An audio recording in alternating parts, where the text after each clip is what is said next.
Syukur kepada Allah karena pagi hari ini kita masih diberikan kesempatan untuk hidup, karena ada orang-orang yang pagi hari ini Allah tidak berikan lagi kesempatan kepada mereka untuk hidup. Maka bersyukurlah dengan nikmat hidup tersebut, karena itu adalah modal. Kemudian kita juga bersyukur karena hidupnya kita masih diberikan taufik oleh Allah untuk mengisinya dengan kebaikan. Baik, pembahasan kita pada pagi hari ini yaitu terkait dengan kondisi di mana ada orang wafat tapi dia tidak memiliki anak. Kira-kira nanti hartanya diberikan kepada siapa? Berarti kalau kita bicara rukun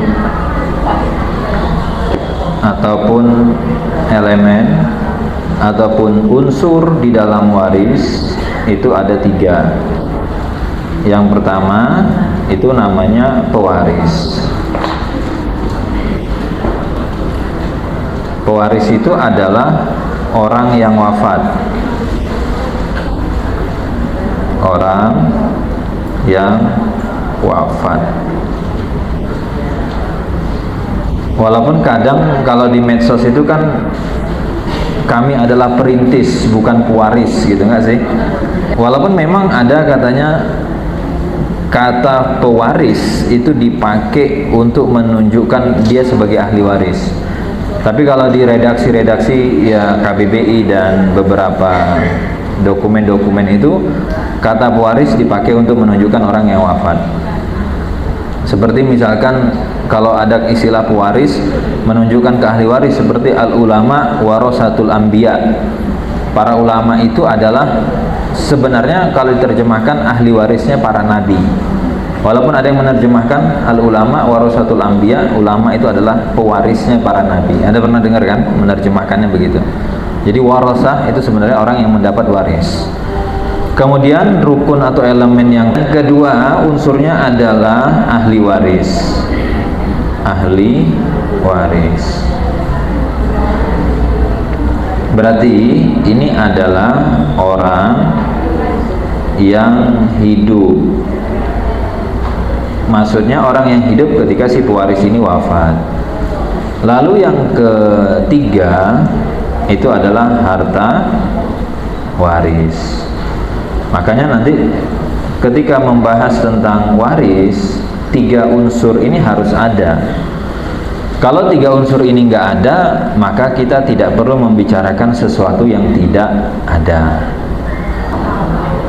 Kalau kita bicara kasusnya ada orang meninggal tidak punya anak, maka secara otomatis yang kita perlu bahas karena dia punya harta. Kalau nggak ada harta ya nggak usah dibahas dan nggak usah ditanyakan juga, karena memang tidak ada yang mau dibagikan.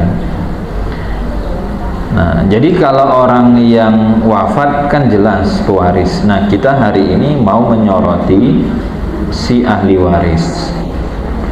Anaknya nggak ada, terus harta ini ke siapa diberikan?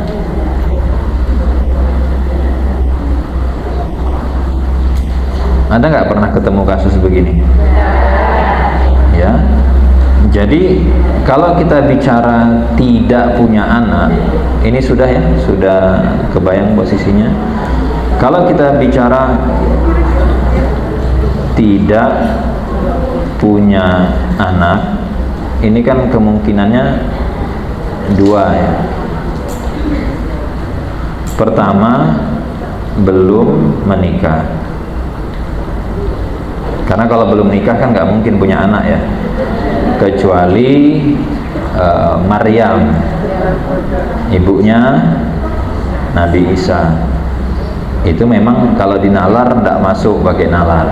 Jadi ada hal-hal yang Allah Subhanahu wa Ta'ala mampu lakukan. Makanya kalau ibu tadi masalahnya cuma tanggal 11 uang belanja sudah habis, itu bagi Allah mudah. Karena Allah pun bisa membuat Nabi Isa itu lahir meskipun ibunya tidak menikah. Lebih mudah mana?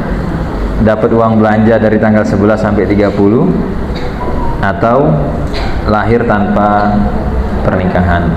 Tanpa pernikahan itu artinya berarti tidak ada hubungan suami istri gitu ya. Atau yang kedua, tidak punya anak tapi sudah menikah. Nah, sudah menikah itu dua juga kemungkinannya. Memang tidak ada anak sama sekali, ya kan? Bisa juga ada anak tapi wafat duluan. Itu petanya. Kalau kondisinya dia tidak punya anak dan belum menikah, berarti kan tidak mungkin muncul variabel pasangan, benar ya? Nggak mungkin di situ nanti ada istri atau suami, itu tidak mungkin karena dia belum menikah. Tapi kalau dia sudah menikah, maka ada kemungkinan muncul variabel pasangan, baik suami atau istri. Nah, bisa jadi orang misalkan sudah menikah bertahun-tahun, Allah belum kasih rezeki keturunan, atau misalkan Allah kasih anak tapi anaknya misalkan meninggal duluan, apalagi anaknya cuman mungkin satu atau dua dan keduanya meninggal. Sudah, ini kasus yang mau kita bahas. Oke, poin yang ketiga. Jadi ini poin yang pertama tadi, rukun waris. Poin yang kedua adalah kondisi tidak punya anak itu kira-kira muncul dari mana. Lalu yang ketiga, kalau yang ketiga ini kita bicara arah, nasab, cid, dan pokoknya yang ke bawah terus. Ada yang jalurnya atas. Kira-kira jalur atas itu siapa? Ayah, ibu, kakek, nenek, buyut, pokoknya naikkan terus ke atas. Kemudian ada yang samping kanan. Jadi kalau bahasa Arabnya atas itu usul biasanya. Usul itu sebenarnya akar, pondasi. Kita itu berasal atau kita itu muncul dari akar. Akar kita siapa? Ayah ibu. Ayah ibu ini akarnya siapa? Kakek, nenek, dan seterusnya. Kalau bawah itu furu. Furu itu cabang, buah atau turunan. Jadi anak kita itu cabangnya kita. Kemudian yang samping kanan itu adalah jalurnya saudara atau saudari. Sudah? Saudara atau saudari kayaknya lebih enak pindah, Bu. Kalau jenengan punya kepentingan dengan tulisan, nggak apa-apa, pindah ke sana. Jangan dipaksain di sini. Bener. Saya nggak ngusir, tapi demi kenyamanan, nggak apa-apa. Boleh pindah, bener ini. Itu deket tiang, karena ininya nggak bisa dipindah. Yang bisa pindah adalah orangnya. Iya bener, ini nggak bisa lagi dipindah. Tapi kalau, karena gini, setiap orang itu cara belajarnya beda-beda. Ada yang nggak seneng nulis, nggak seneng lihat, senengnya dengeri. Jadi sambil merem pun dia itu bisa denger. Iya. Tapi nanti kalau ditanya selesai, Bu, bisa nggak ceritakan? Bisa dia. Karena dia tipikal orang yang kencang itu di telinga.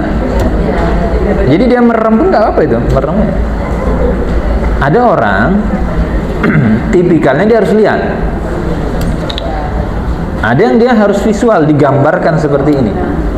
Ya, makanya kalau jenengan itu tipikal orang yang harus lihat dan harus baca, pindah. Tapi kalau tidak bermasalah ya nggak apa-apa, gitu ya. Kalau saya kalau ngajar, kenapa saya selalu minta proyektor? Karena saya butuh coret-coret, gitu. Sudah, ini yang ke kanan, saudara atau saudari plus anak-anak. Berarti bagi mayit siapa itu? keponakan ya, benar kan? Terus yang jalur ke kiri ini saya buat agak ke atas, itu adalah jalurnya paman.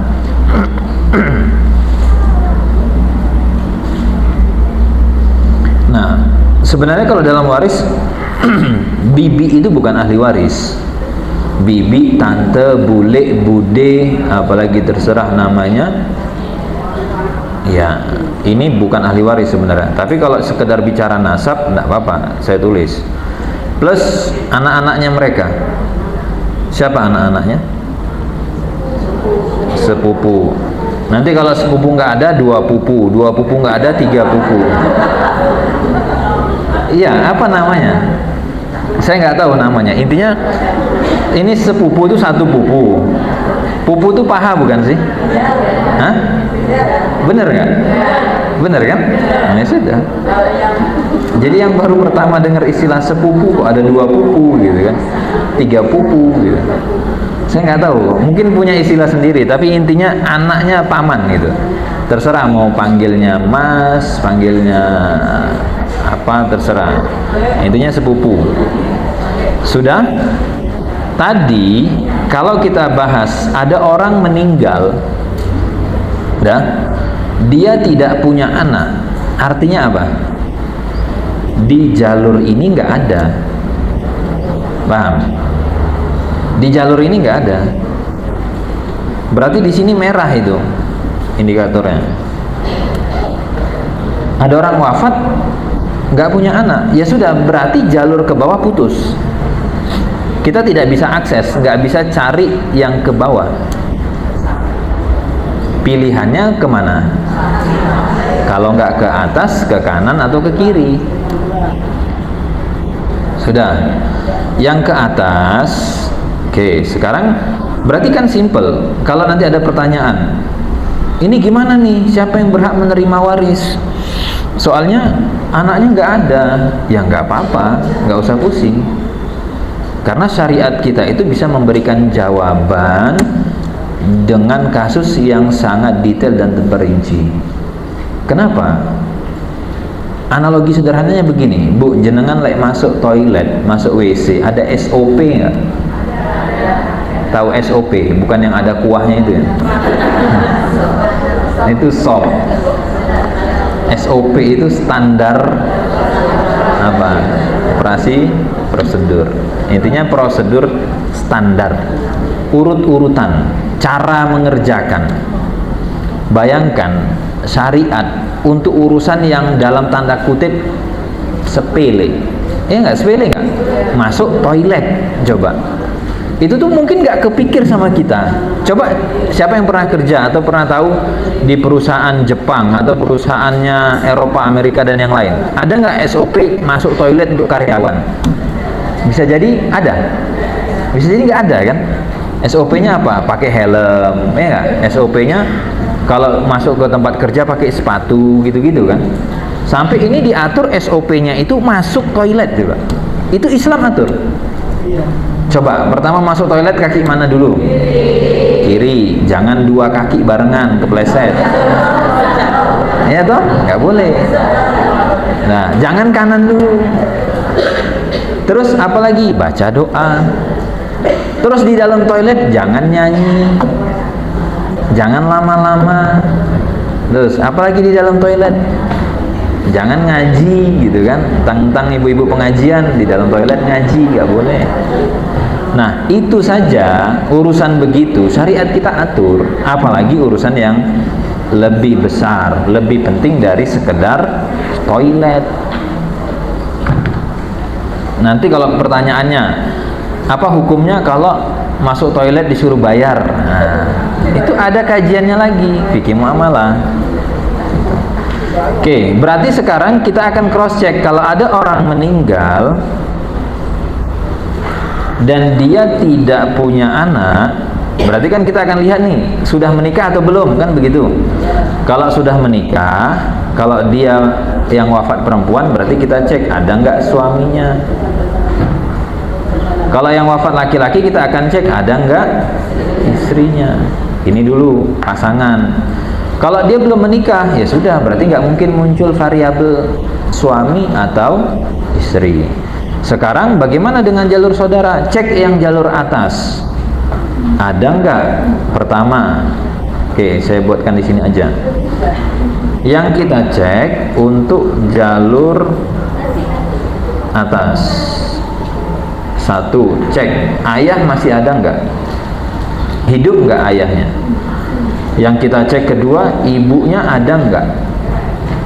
Oh, ayahnya sudah meninggal, ibunya sudah meninggal. Coba cek yang ketiga. Ayahnya ayah ada nggak? Berarti kan kakek ya. Kalau saya meninggal, terus misalkan saya tidak punya anak, orang saya kan cek, bukan saya, orang yang meriksa warisan saya, ngecek ayah dari mayit ada nggak? Udah nggak ada. Coba cek lagi, ayahnya ayah, kakek ada nggak? Walaupun umumnya ketika ayah tidak ada, ayahnya ayah biasanya sudah tidak ada. Tapi kita tetap perlu cross check. Jangan sampai ada variabel yang terlewat. Oh, ayahnya ayah sudah tidak ada. Oh, ada gitu kan. Nah, kemudian yang keempat, cek ibunya ibu. Kalau misalkan ibunya sudah meninggal ya, nenek. Karena kalau ibu masih ada, nenek tuh nggak dapat. Nah, ibunya ayah. Ini yang jalur atas yang kita perlu periksa. Ayah ada nggak? Ibu ada nggak? Kalau ayah ibu ada, udah ini ke atas nomor 345 nggak usah diterusin. Kita perlu nerusin ini kalau misalkan nomor 12 nggak ada, hanya memastikan 345 ada nggak. Sudah? Sehingga kalau ditanya siapa yang berhak dapat waris, jalur atas, cek ada ayahnya nggak, ada ibunya nggak. Kemudian kita cek jalur samping. Nanti ini secara urutan, secara kekuatan, ini urutannya nomor 1. Power paling tinggi itu justru di sini. Atas itu nomor 2. Ini nomor 3. Yang ini nomor 4. Itu urutannya. Nah, pertanyaannya, kalau jalur bawah ada, ayah terhalang nggak? Tidak. Berarti yang berikutnya jalur mana? Samping kanan, iya kan? Nah, jalur samping kanan yang kita perlu cross check adalah 1, 2, 3, 4, 5. Saudara laki kandung. Yang wafat punya nggak saudara laki kandung? Cek saudara laki seayah. Cek dia punya nggak saudara laki seibu. Seayah seibu itu muncul pada keluarga poligami atau muncul di saat ayah ibu dari mayit nikahnya lebih dari sekali. Kalau kandung itu ya biasanya umumnya kandung. Yang keempat, anak laki dari saudara laki kandung. Nomor 5, anak laki dari saudara laki seayah. Ini yang perlu di cross check kalau samping kanan. Tambah lagi 6, 7, 8. Nomor apa? Nomor 4, anak laki dari saudara laki kandung. Itu anaknya nomor 1 itu. Anak laki dari saudara laki kandung. Itu kan keponakan kan? Tapi kita tidak boleh dalam waris itu menyebutnya hanya sekedar keponakan. Jadi keponakannya harus dirinci mata rantainya. Keponakan yang mana yang dimaksud? Anak laki dari saudara laki kandung, bukan anak laki dari saudari perempuan. Beda kan? Yang nomor 5 anak lakinya siapa? Anak laki dari saudara laki seayah. Terus nomor 6, 7, 8 itu adalah saudari perempuan kandung, saudari perempuan seayah, dan saudari perempuan seibu. Nah, ini khusus yang perempuan-perempuan, di cross check juga.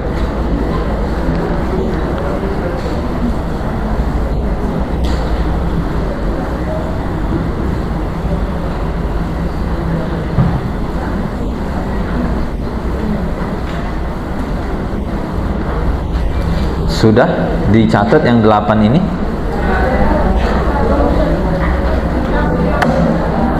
Nomor berapa yang nggak jelas ditanya? Nomor 6. Nomor 6 saudari perempuan kandung. Nomor 6 saudari perempuan kandung.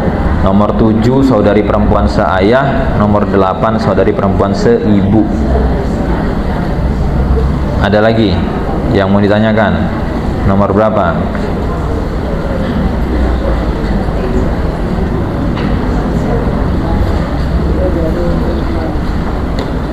Sudah? Ada yang kurang jelas?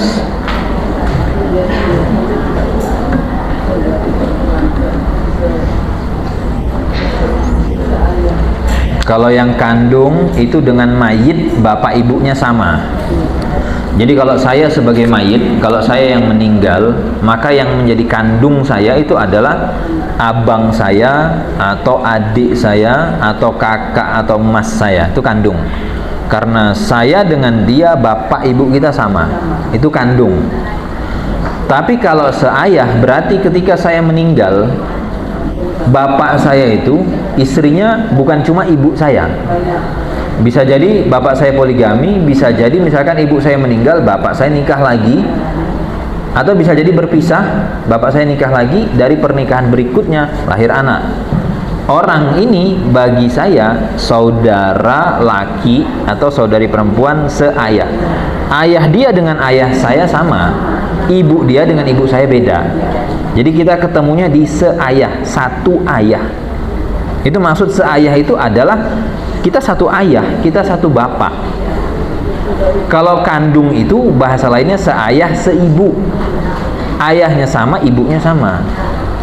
Nah, kalau yang seibu berarti kalau saya meninggal, ibu saya suaminya bukan cuma bapak saya. Misalkan setelah bapak saya meninggal, ibu saya nikah lagi, dari pernikahan kedua lahir anak. Nah, ini bagi saya namanya saudara atau saudari seibu. Satu ibu dengan saya, tapi bapak kita beda.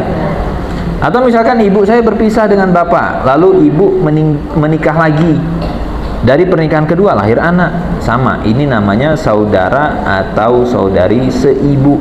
Dia dengan saya ibunya sama, tapi bapak kita beda. Itu cara memahami kandung, seayah dan seibu. Sekarang coba cek yang punya saudara atau saudari kandung. Kandung dulu. Punya adik atau kakak, punya mas atau abang ada? Ada. Yang anak tunggal nggak usah angkat tangan. Iya kan? Berarti nggak ada kandungannya. Nggak ada. Dia anak tunggal, nggak usah angkat tangan. Nggak usah sedih juga gitu kan. Yang punya saudara atau saudari seayah, coba. Seayah ada? Ada. Nah, itu ya cara memahaminya ya, jangan salah. Yang punya saudara atau saudari seibu ada? Satu doang, dua, tiga. Nah, nanti kalau bingung tanya sama yang angkat tangan tadi gitu ya. Gimana ceritanya kok bisa punya saudara atau saudari seibu? Mana tahu kalau saya yang menjelaskan nggak paham kan? Nah, yang menjelaskan nanti peserta lain. Bisa jadi begitu. Sudah, tipsnya sekarang, tipsnya. Kalau ayah masih ada, nih, kalau ayah masih ada, maka kita nggak usah nyari ke jalur samping. Mereka kehalang semua. Paham? Jadi kalau saya meninggal, saya tidak punya anak, dan saya sudah menikah, ada pasangan saya, ayah saya masih hidup, udah tutup obrolan tentang saudara-saudari. Paham? Bilang sama saudara-saudari, kalian terhalang oleh ayah. Kata kuncinya ayah. Tapi kalau ibu itu nggak bisa. Jadi kalau nanti saya meninggal, misalkan saya tidak punya keturunan, pasangan saya ada, ibu saya masih hidup, tapi ayah sudah meninggal, maka obrolan dengan saudara-saudari dibuka. Karena keberadaan ibu tidak bisa menghalangi saudara dan saudari dari mendapatkan waris. Bisa ditelan ini, dikunyah atau kurang halus kunyahannya? Kalau kurang halus saya nggak ngerti cara ngalusinnya lagi. Ya, artinya kalau ini dia bisa ditelan, itu nggak keloloten gitu kan ya. Karena kalau penjelasannya sulit dipahami, nggak bisa ditelan, itu biasanya ngantuk gitu. Aduh, ini penjelasan sulit gitu kan. Nah, yang ketiga, bagaimana dengan ayahnya ayah? Nah, di sini ulama beda pendapat. Apakah ini saya kasih kuncian aja dan nggak usah tanya nanti gimana detailnya, nggak usah. Insya Allah mumet gitu kan. Jadi ulama berbeda pendapat. Apakah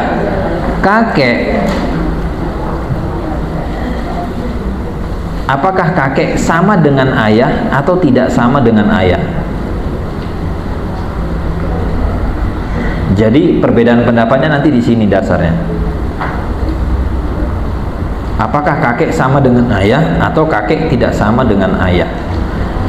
Kalau kakek sama dengan ayah, maka keberadaan kakek akan menghalangi saudara-saudari, paham? Jadi kalau misalkan kakeknya hidup, ya sudah, tutup obrolan saudara-saudari. Itu kalau berpendapat kakek sama dengan ayah. Kan kalau ada ayah, saudara-saudari nggak dapat kan? Nah, kalau berpendapat kakek sama dengan ayah, maka ketika ada kakek, saudara-saudari coret. Tapi kalau berpendapat kakek tidak sama dengan ayah, berarti keberadaan kakek tidak menghalangi saudara-saudari. Dengan kata lain, saudara-saudari punya potensi dapat waris ketika variabel kakek muncul. Itu perbedaannya. Apa, Bu? Anak adopsi. Nah, di sini, Bu. Anak adopsi itu ada nggak hubungan nasab dengan mayit? Berarti tidak masuk dalam pembahasan pagi ini. Kan judulnya tadi apa? Arah nasab. Kalau tidak ada hubungan nasab, mohon maaf, kita lagi tidak ngobrolin itu. Kata kuncinya adalah mayit ada anak enggak? Anak yang dibahas di sini adalah nasabnya dia, iya kan? Anaknya tetangga nggak masuk. Kalau anaknya saudara, itu jadinya keponakan, paham ya? Kalau misalkan kita mengadopsi, tapi yang kita adopsi itu anaknya kakak atau anaknya abang atau anaknya adik, itu jalurnya nanti jalur samping dia di sini, paham ya?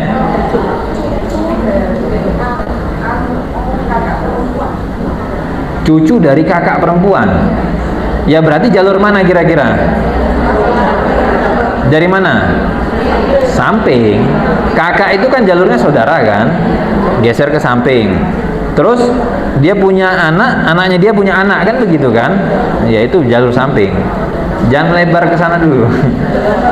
Yang penting paham dulu kaidah ini. Sudah. Ini paham ini? Jalur atas yang perlu dikrosek ayah ibu. Kalau ada ayah kita nggak usah bahas saudara-saudari. Tapi kalau ada ibu masih mungkin obrol saudara-saudari. Untuk kakek, ayahnya ayah, ini tadi masih ada peluang perdebatan. Walaupun biasanya variabel ini jarang juga muncul. Masih mau tambah materi atau stop? Tambah. Oke, kalau ditambah satu lagi, cek jalur samping kiri. Samping kiri ya. Dan ingat ya, kalau tidak ada di dalam daftar ini 1 sampai 8, berarti bukan ahli waris. Contoh siapa yang di situ? Anak laki dari saudari perempuan, ada nggak di situ? Nggak ada kan? Itu bukan ahli waris. Oke, geser ke samping kiri sekarang. Berarti samping kiri ini agak ke atas.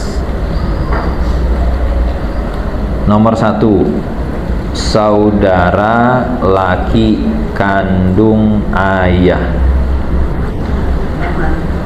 Berarti saya meninggal, saya punya ayah, ayah saya ini punya saudara laki kandung. Siapa itu? paman, terserah mau Pak D, mau Om, mau apalagi panggilannya, paman, mau Uda gitu kan, mau apa lagi terserah. Kalau tulang adiknya mama kan ya, Wa ya, Wa iya kan, tulang adik mama kan, ada orang Batak sini, iya, jadi tulang itu dari mama, walaupun yang bukan orang Batak ya tulang aja semua gitu. Kemudian yang kedua, saudara laki seayahnya ayah. Ini berarti ayahnya mayit punya saudara tapi beda ibu. Berarti ini kakeknya kita, Simbah itu punya 2 istri. Paham? Ada Mbah Putri yang itu ibunya bapak kita, ada Mbah Putri yang itu bukan ibunya bapak kita. Kebayang itu? Ada yang kakungnya punya 2 istri nggak? Ada. Kakungnya ada. Nah, nanti muncul itu tuh. Berarti ayah kita punya saudara. Jadi itu tuh kita manggilnya siapa? Itu Pak D kan gitu. Bisa Pak D, bisa Om, cuman jauh gitu loh. Ya enggak? Ada begitu kan? Nah, sudah, yang penting paham itu. Yang nggak paham nanti nanya sama yang paham. Terus yang ketiga, ini saudara laki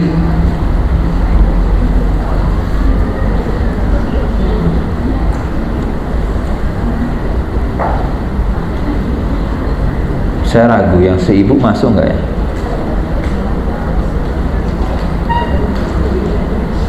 Tiga, 4, 5.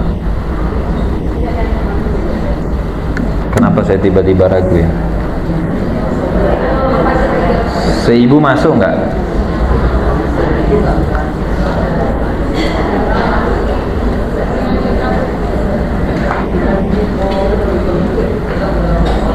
Bentar ya, saya cross check kitabnya dulu.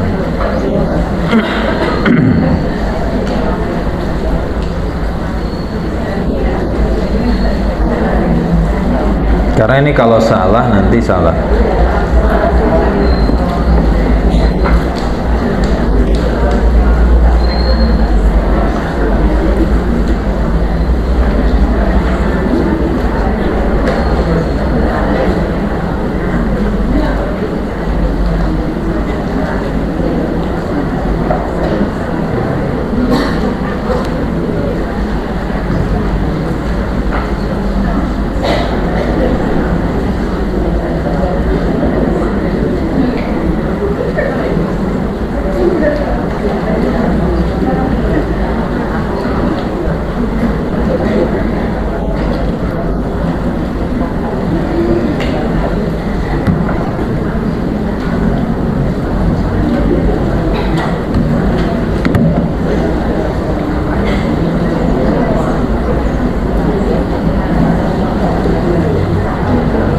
Paman tapi yang seibu nggak masuk.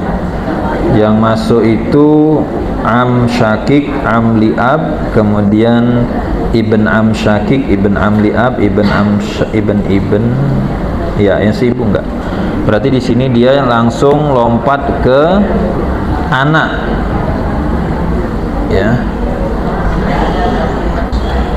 anak laki dari saudara laki kandung ayah.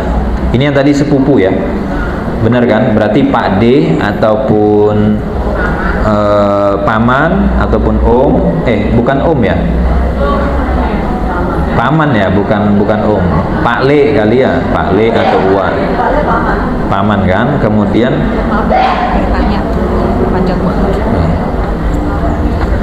jadi yang keempat itu adalah anak. Yang ketiga anak laki dari saudara laki kandungnya ayah. Saudara laki kandung ayah itu kan paman kita kan, ya kan, paman, buah, apalagi tadi Pak D, ya kan. Terus siapa lagi? Nah, terus yang keempat itu anak laki dari saudara laki seayahnya ayah. Berarti ini tuh sepupu jauh gitu loh. Iya kan? Kalau yang nomor 3 kan sepupu langsung kan. Nah itu. Sekarang yang nomor 5. Nomor 5 itu nggak ada yang perempuan. Jadi bibi itu bukan ahli waris. Jadi bibi baik dari saudari perempuan ayah, saudari perempuannya ibu, itu bukan ahli waris. Sehingga anaknya bibi itu bukan ahli waris.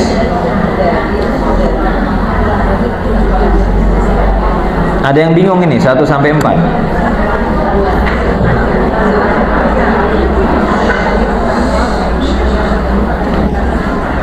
Nomor berapa yang bingung?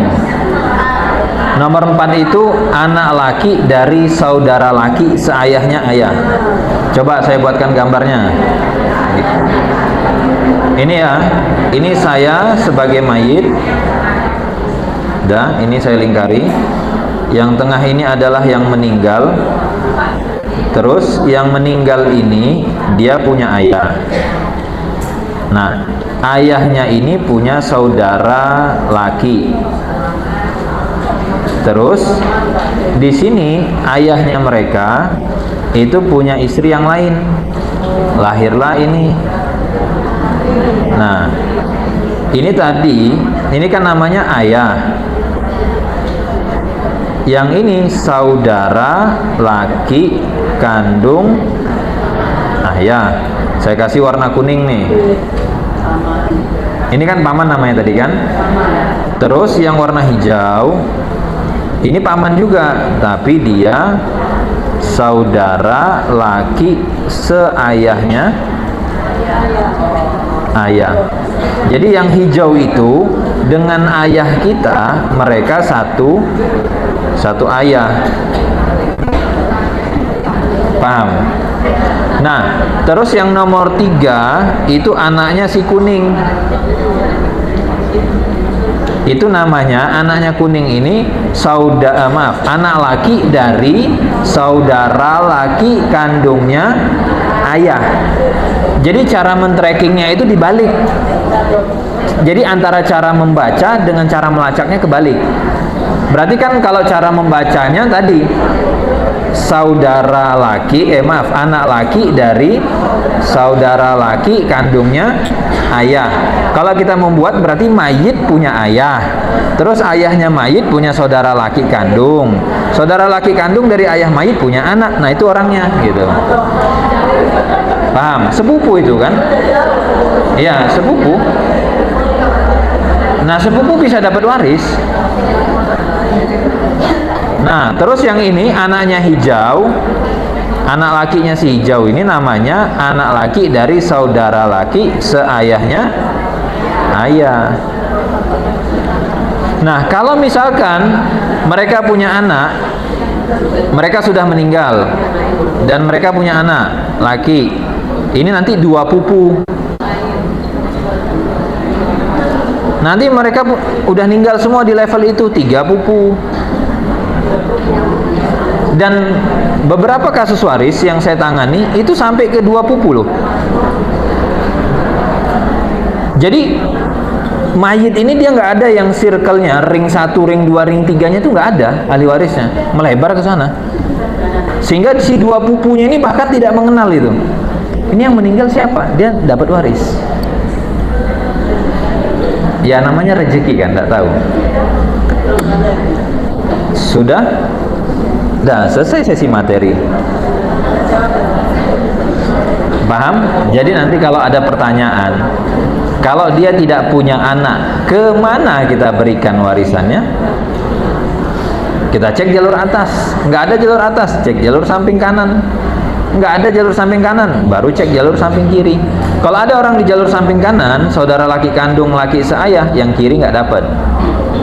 Gitu. Jadi paman tidak usah sibuk-sibuk. Oh, ini keponakan saya. Iya, keponakan kamu masih punya saudara. Yang sering rawan itu yang ini. Yang sering rawan itu yang ini. Coba. Yang tiri. itu sering rawan.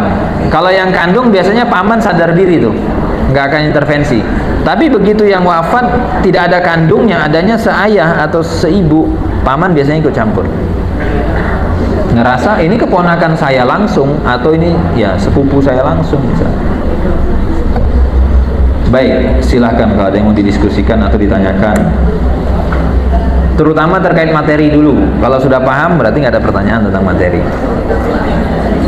Ke bawah, ini yang ke bawah.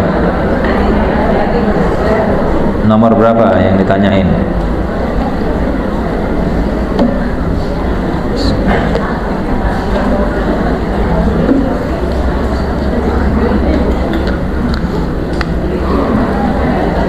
Apa?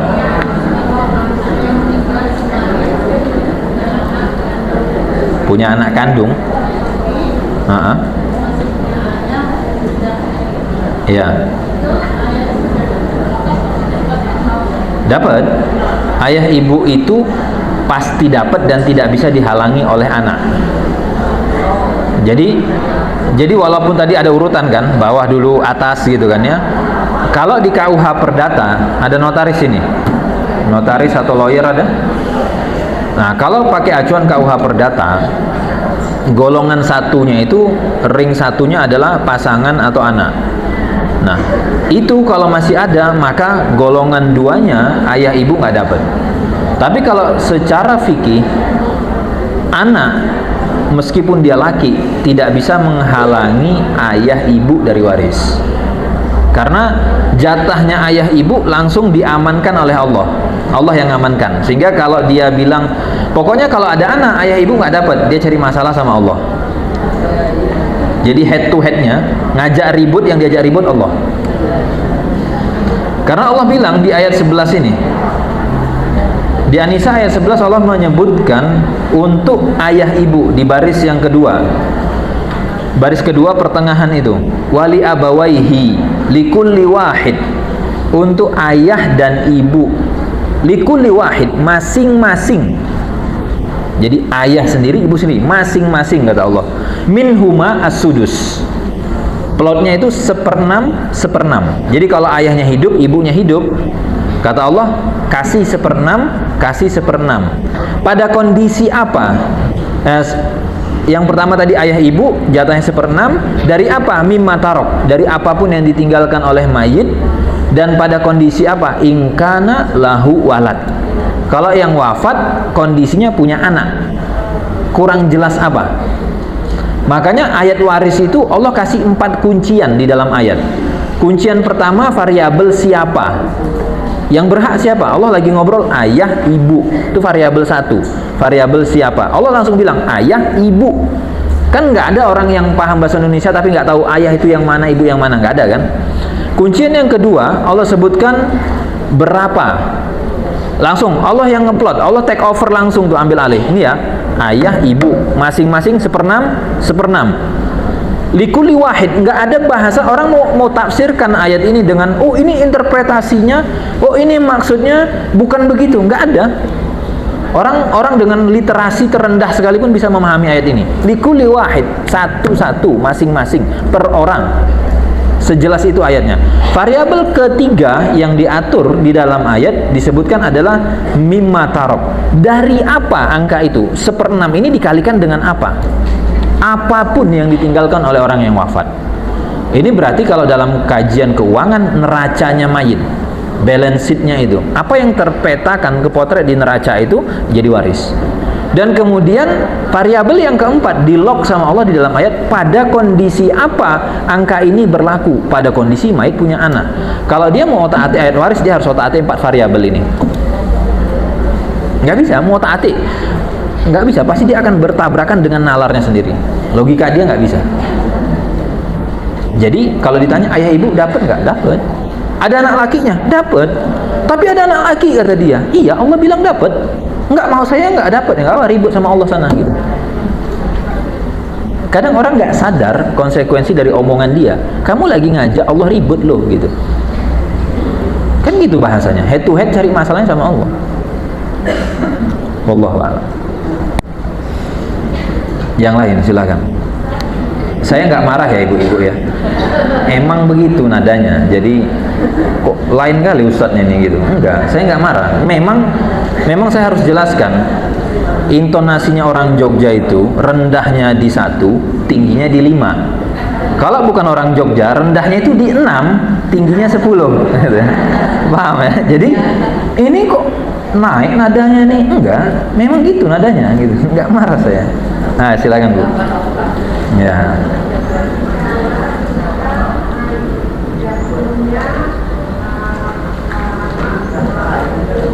Oke, Mayit nggak punya keturunan. Terus yang lain diam dulu ya Bu ya. Ini yang belakang nggak ada speakernya. Kalau gimana Bu?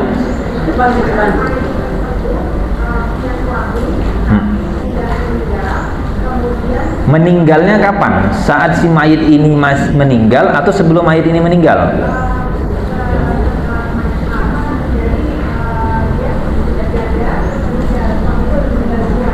Berarti posisinya saat perempuan ini meninggal, dia tidak punya suami, begitu. Nah, karena beda nanti kalau dia meninggal, ada suaminya, belum bagi waris, suaminya meninggal, itu beda cerita. Berarti yang ibu maksud, ada perempuan meninggal, posisi nggak punya pasangan. Oke, terus lanjutkan. Kenapa? Oh ya, kita bicara kematian dia, saat dia meninggal, ada nggak pasangannya? Nggak ada. Nah, nggak usah dibunyikan kalau nggak ada. Terus.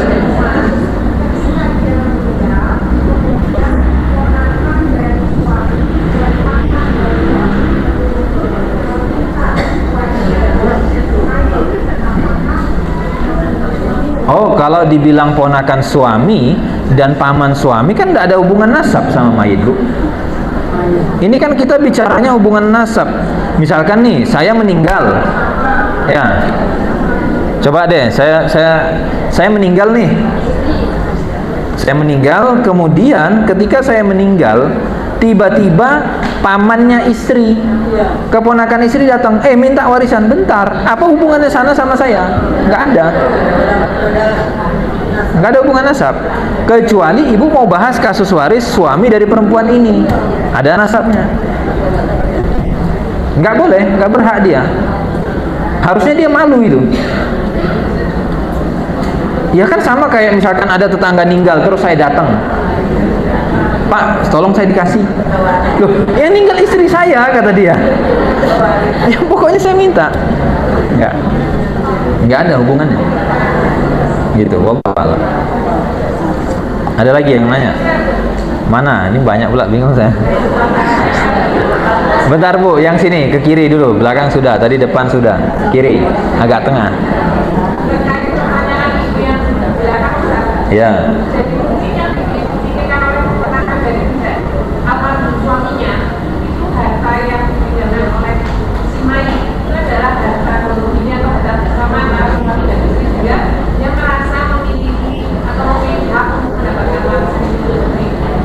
Oh iya, saya tidak bicara kemungkinan.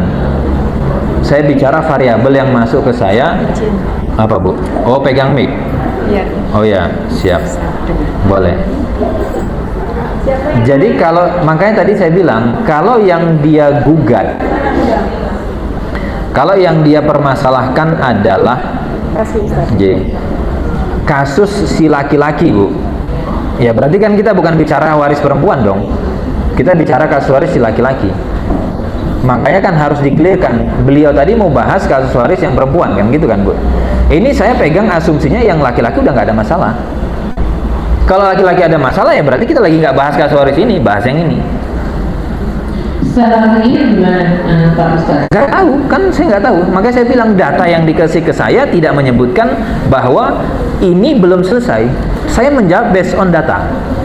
Data yang input ke saya itu tidak menyebutkan bahwa kasus waris laki ini belum selesai.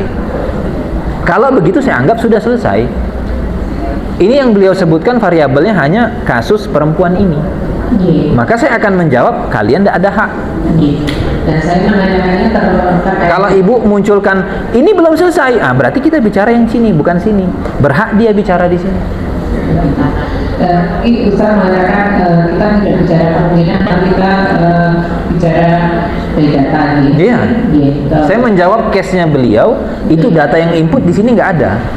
Saya sebenarnya tidak membahas case-nya beliau, tetapi memang ini yang saya tanyakan juga karena ada juga keponakan yang merasa ini bukan masalah rasa, nanti ada jauh seperti itu. Jadi dia meminta bagian dari, karena dia keponakan dari pihak almarhum paman. Oke.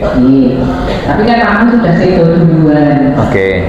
Kemudian bibi itu kan masih nasto harta yang tadinya milik bersama dengan almarhum paman. Baik. Dan itu apakah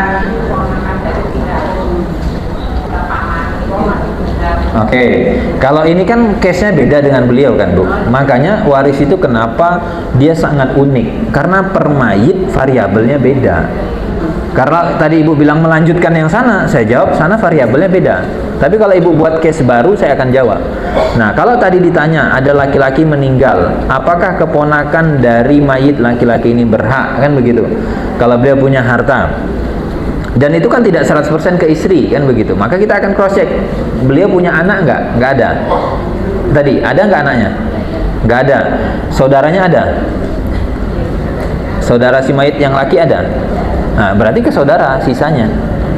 Istrinya dapat 1/4 kalau memang yang wafat nggak punya anak, sisanya 3/4 ke saudara-saudari. Kalau memang ayah beliau nggak ada. Nah, nanti dari sini baru turun lagi, gitu.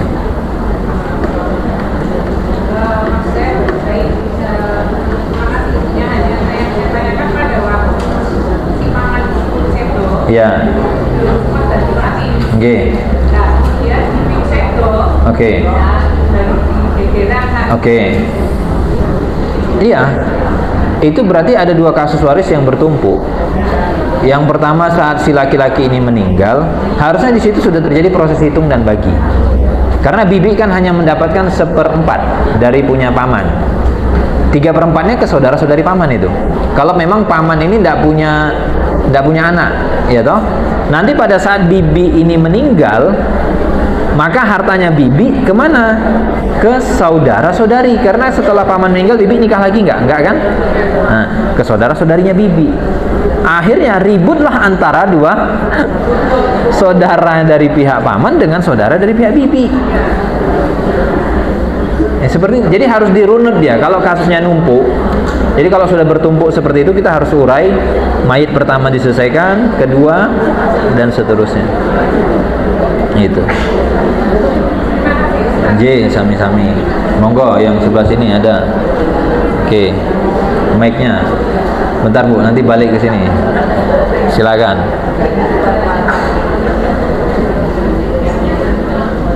Enggak tahu mic-nya. Sudah. Oke. Terus mayit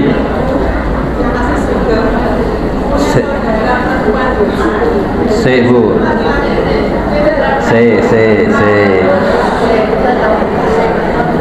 Ini laki apa perempuan yang sedo? Oh, perempuan. Ada suaminya.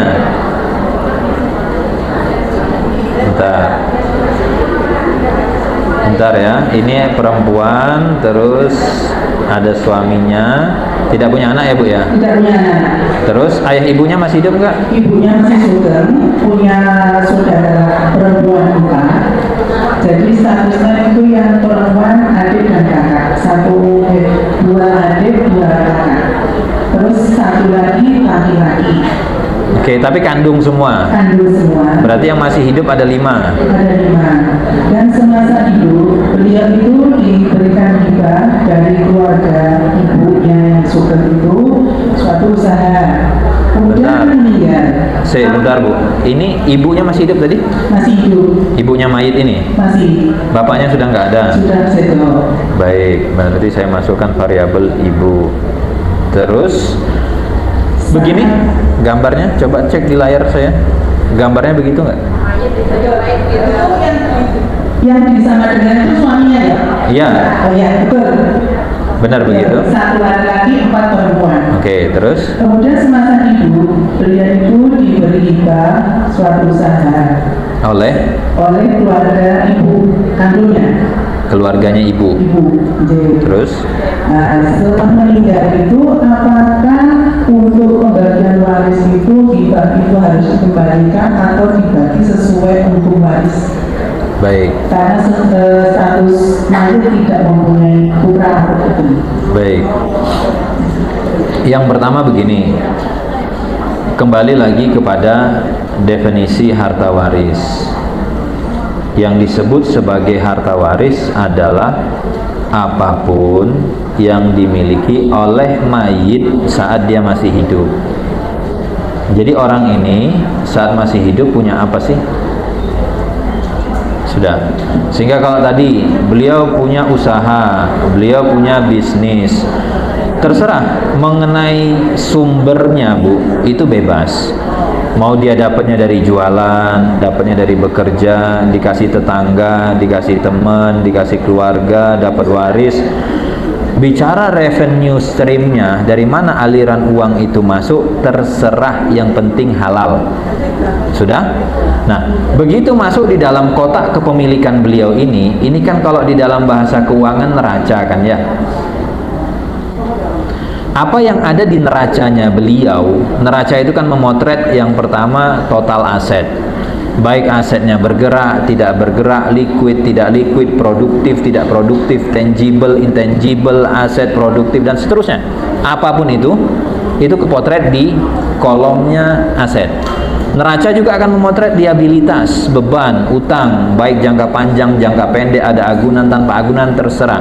Nanti di situ paling bawah ada apa? Total harta dia, net worth-nya berapa. Intinya, apapun yang dia punya, kalau dalam kajian keuangan, itu pokoknya yang ada di neraca dia. Ya kan? Nah, begitu orang ini meninggal, maka apapun yang dia miliki kembali kepada Allah. Makanya kan kalau orang meninggal kita bilang innalillahi wa inna ilaihi rajiun. Diri kita, harta kita kembali ke Allah. Jadi ada sebenarnya satu step di situ yang orang kadang nggak ngeh, balik dulu ke Allah. Baru kemudian Allah kembalikan dia sebagai waris karena Allah tidak butuh harta. Sehingga nanti kalau ditanya yang disebut sebagai waris yang mana, ya gampang. Dulu orang ini saat hidup punya apa? Oh, dia punya bisnis, oh dia punya perusahaan, punya helikopter, pesawat terbang, terserah. Intinya ada nggak itu di neraca dia? Itu punya dia nggak? Masalah dia dapat dari mana kan nggak ada urusan. Kecuali dia dapatnya nyolong, dapatnya korupsi, itu bukan harta dia. Sebagaimana di neraca itu kan liabilitas ataupun utang, itu kan bukan uang kita sebenarnya. Makanya kenapa dalam kerangka berpikirnya waris pun ketika meninggal selesai urusan jenazah, utang itu harus clear, keluar dulu. Karena bukan uang dia itu. Nah, kalau ditanya yang jadi waris mana? Bisnis tadi jadi waris enggak? Ya jadi waris, kan itu punya dia kan? Nah, kalau sudah jadi waris, maka yang ngatur siapa yang berhak dan berapa jatahnya itu Allah. Makanya ini yang sebelah kanan ini domainnya Allah, wilayah kekuasaan Allah, teritorinya Allah. Tolong jangan diikut campuri dua variabel ini kalau tidak mau head to head dengan Allah. Makanya tadi kalau ditanya bagaimana dengan suami, dapat dia setengah dari semua hartanya mayit.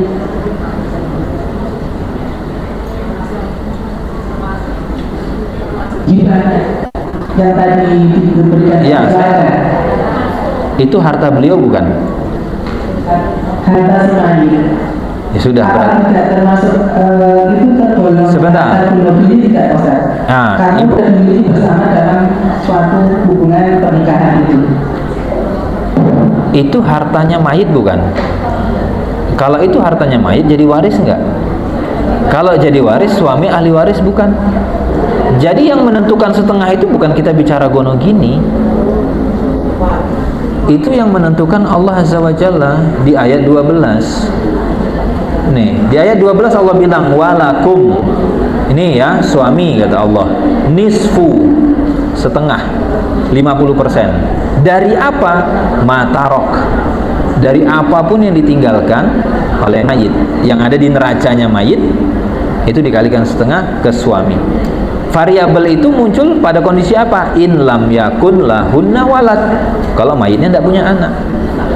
Sehingga saudara, saudari, pihak keluarga dari perempuan ini nggak boleh mengatakan, kamu suami nggak berhak lo ya dapat dari bisnis ini. Nggak bisa. Karena itu hartanya mayit, kasihkan. Setengahnya untuk dia. Sehingga kalau itu perusahaan mau di-split, suami sudah punya 50% saham. Karena setengah itu 50%. Sisanya nanti berbagilah, ibunya dapat 1/6 ini. 16,67%. Pada sisanya lagi itu, baru ke sini. Pahit, ya pahit.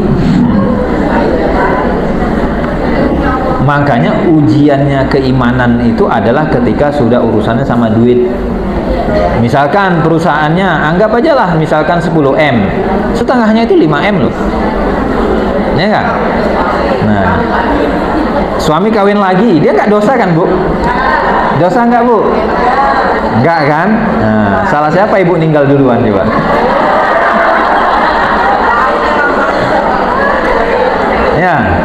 Ya sebagaimana nanti kalau suami meninggal duluan, ibu nikah lagi nggak? Suami dapat modal kan Ustaz itu. Ibu kalau nggak terima mau protes sama Allah, iya nggak? Saya daripada ribet panjang-panjang kan, nggak terima, protes sama Allah, bilang ya Allah, apaan aturan begini? Jadi orang itu, jadi saya berusaha menerjemahkan konsekuensi dari ucapan bapak ibu. Orang bilang, kok begini, kok begitu? Itu sama dengan kamu bilang, ya Allah, apaan nih aturan? Gak jelas aturannya ya Allah. Berani gak ngomong gitu sama Allah? Kan begitu caranya. Bahasa orang menolak itu sama aja ditawari. Mau kopi gak? Saya sudah minum. Dia gak mau kan? Ada juga orang ngomong, apaan nih kopi gak jelas? Sama. Itu cuman bahasa tidak langsung. Tapi intinya pertama dia nggak terima dengan aturan tadi. Enak sekali hidup suami nanti pakai nikah lagi. Enak sekali hidup dia. Itu yang ngatur Allah, nggak terima, protes sama Allah. Nah, simple nggak? Sebenarnya kan sama aja. Kalau saya balik gini, ada suami istri misalkan, suaminya kaya, hartanya 100M, nggak punya anak. Kemudian istrinya dapat nggak? Dapat 1/4, berapa? 25 miliar. Istrinya nikah lagi pakai uang tadi, boleh nggak? Boleh. Ibu bilang nggak istrinya jahat? Nggak kan? Nah, emang ibu-ibu tuh suka kayak gitu dia. Naik tensi saya dibuatnya. Kalau sama orang Jogja Bu, ibu kayak gitu kan, diam dia Bu. Orang Sumatera nggak bisa dia Bu. Nah, kira-kira begitu. Oh iya, ya makanya tadi saya bilang, saya nggak marah. Memang begitu tensinya dia, nadanya memang begitu. Mau disetel dia ke 5, di bawah 5, payah dia nyetelnya Bu. Nggak bisa, payah nyetelnya. Apa ya? Ada orang memang settingannya soft spoken, dia ada. Saya tidak disetting soft spoken saya. Wallahu a'lam. Oke, ini ada kertas. Gimana? Mau dijawab dulu yang ini? Karena ini yang ngantar tadi pengurus. Kalau ini nggak diantar pengurus nggak saya baca mungkin. Baik, kita lihat. Di sini katanya saya menghadiahkan atau menghibahkan rumah kepada anak perempuan dan rumah tersebut dijual. Ketika menghibahkan, saya masih ada suami. Saat rumah laku terjual, saya sudah sendiri. Suami sudah meninggal. Saya membutuhkan uang untuk melunasi utang suami dan meminta kepada anak untuk memberi pinjaman kepada ibunya. Pertanyaannya, bolehkah saya meminta pinjaman kepada anak? Awal hibah kami sudah sepakat saya akan boleh minta, namun ternyata anak saya tidak memberi. Alasannya sudah jadi haknya. Baik, kalau pertanyaannya ibu utang sama anak boleh. Kalau ini secara kajian muamalah dulu ya. Kajian muamalah itu kita boleh utang kepada siapa saja. Suami utang ke istri boleh. Kapan suami utang ke istri? Uang belanja kurang. Dan saya utang ke istri saya. Saya bilang, "Dek, uang kurang." Ya utang, nggak apa-apa. Istri utang ke suami, nggak apa-apa. Ayah utang ke anak, ibu utang ke anak, nggak apa-apa. Boleh. Nah, yang jadi masalah adalah bagaimana kalau anak tidak mau memberikan utang kepada ibu? Nah, jawabannya tergantung anaknya mampu atau tidak. Kalau tidak mampu, ya nggak apa-apa. Tapi kalau anaknya mampu, dia tidak mau memberikan utangan, nanti ini pembahasannya, kajiannya birrul walidain, arahnya ke sana. Tapi kalau tadi hibahnya sudah diterah terimakan dan yang lain, ya sudah sah gitu. Makanya kadang kesalahan di masyarakat itu adalah mereka melakukan akad, melakukan transaksi tanpa memahami konsekuensi. Makanya fungsi saya adalah menjelaskan konsekuensi. Bu, ibu begini, konsekuensinya ini loh, Bu. Ibu tidak mau memberikan ke suami, konsekuensinya ini. Supaya orang dalam posisi ngeh gitu. Oh iya ya, oh iya ya, oh iya ya. Kadang orang tuh kayak nggak sadar gitu. Makanya saya bilang ketika suami, saya sering bilang sama ibu-ibu kok, kalau misalkan bahas hibah, saya bilang kalau suami terlepas ya nanti dari kajian undang-undang pernikahan atau yang lainnya. Tapi kalau secara fikih boleh. Kalau suaminya bilang, "Dek, ini rumah mas nih udah mas kasih sama kamu, nggak ada harta mas lagi, apa yang mas punya nih semua punya kamu." Nah, jangan sampai manis di bibir aja suaminya. Ajak ke notaris. "Ayo mas, besok ke notaris kita," ya kan? Nah, karena yang namanya akad itu punya konsekuensi hukum. Betul ini mas, dikasih ke saya. Betul abang kasih ke saya, nggak ada lagi harta abang, semua punya saya. Ah, ayo besok ke notaris. Balikkan ke nama saya, biar besok pagi saya jual. Kan punya saya kan? Bener nggak? Mau saya jualkan, rumah ini punya saya. Besok mas mau tinggal di sini, bayar sewa mas. Setahun 20 juta. Bisa nggak? Saya memberikan contoh yang ekstrim supaya orang tuh ngeh. Itu tuh konsekuensi hukum. Dan suami jangan marah. "Kok kamu kurang ajar, Dek?" Itu dari saya loh. Loh iya kan, mas sudah kasih ke saya. Kewajiban nafkah kan urusan suami, mas. Ini kan rumah saya mau sewain. Mas kan nggak punya rumah, mau pakai sewa dong. Apa kata suami? "Dek, notaris tutup." Orang kalau paham konsekuensi hukum itu tidak manis di bibir, tidak gombal dia. Sama ibu tadi mau ngasih hibah anak, ibu paham nggak sih bu gitu? Kalau ibu tuh nggak punya kuasa lagi, nggak punya ini dan yang lain. Tapi kenapa dia nggak pengertian sama saya dan yang lain? Nah, balik lagi, akad sosial itu tujuannya cari pahala. Orang ketika giving sesuatu, yang dia cari itu pahala Allah. Kalau misalkan, kok saya udah baik sama dia, dia tikam saya, memang mendapatkan imbalan, balasan kebaikan itu tidak masuk dalam daftar. Kan saya mau cari pahala. Mau kamu baik ke saya, jahat ke saya nggak ada urusan, pahala saya udah dicatat. Paham?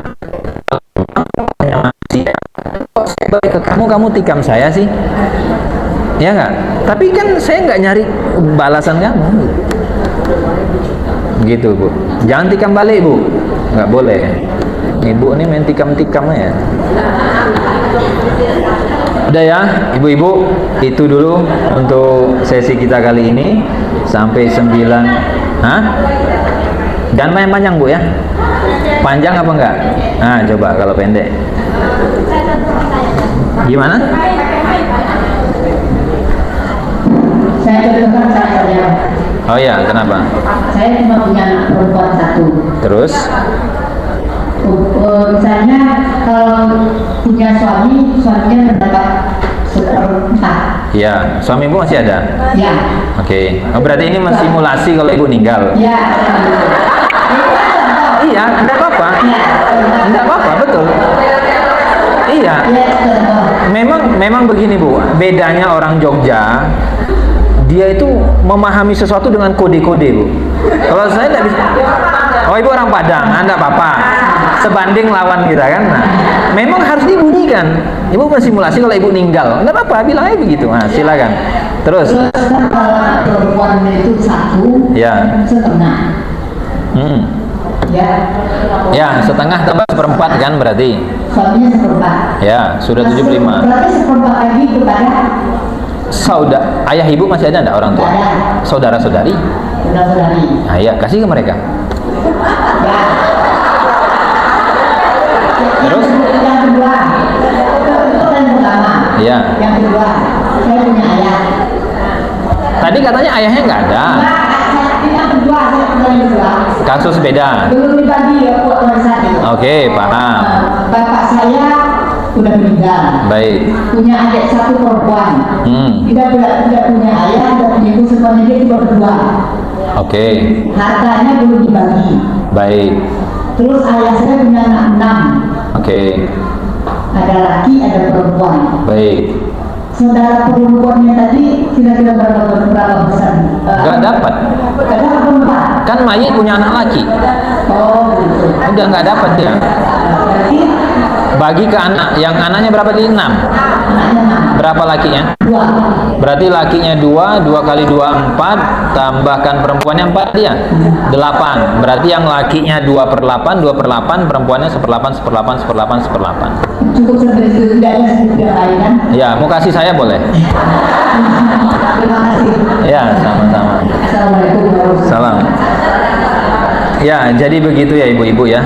Tidak perlu sungkan menghubungi saya kalau misalkan ada harta waris tidak ada yang menerima. Nah.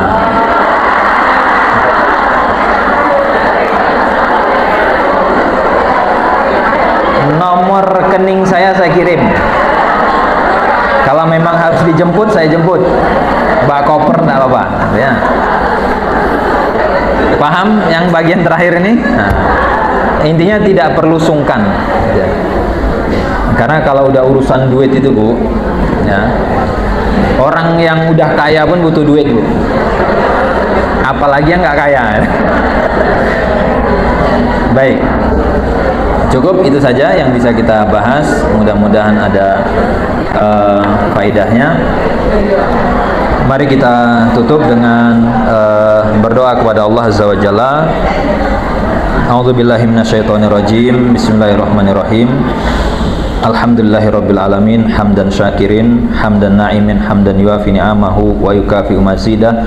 Ya Rabbana lakal hamdu kama yanbaghi li jalalika wa 'azimi sultanik. Allahumma shalli ala Muhammad wa ala ali Muhammad. Allahumma ighfir lil muslimin wal muslimat wal mu'minin wal mu'minat al ahya'i minhum wal amwat innaka sami'un qaribun mujibud da'wat ya qadhiyal hajat. Rabbana la tuzigh qulubana ba'da iz hadaitana wa hab lana min ladunka rahmah innaka antal wahhab. Allahumma a'inna ala zikrika wa syukrika wa husni ibadatik. Allahumma inna nas'alukal jannah wa ma yuqarribuna ilal jannah min qaulin aw amalin. Allahumma inna na'udzubika minan nar wa ma yuqarribuna ilan nar min qaulin aw amalin. Allahumma kfina bihalalika an haramik wa aghnina bi fadlika amman siwak. Ya Allah, jadikanlah kami sebagai pribadi yang merasa cukup dengan pemberianmu yang halal, sehingga kami tidak tergoda dengan harta yang Engkau haramkan. Rabbana atina fid dunya hasanah wa fil akhirati hasanah wa qina adzabannar. Akhiru da'wana alhamdulillahi rabbil alamin. Saya kembalikan ke moderator.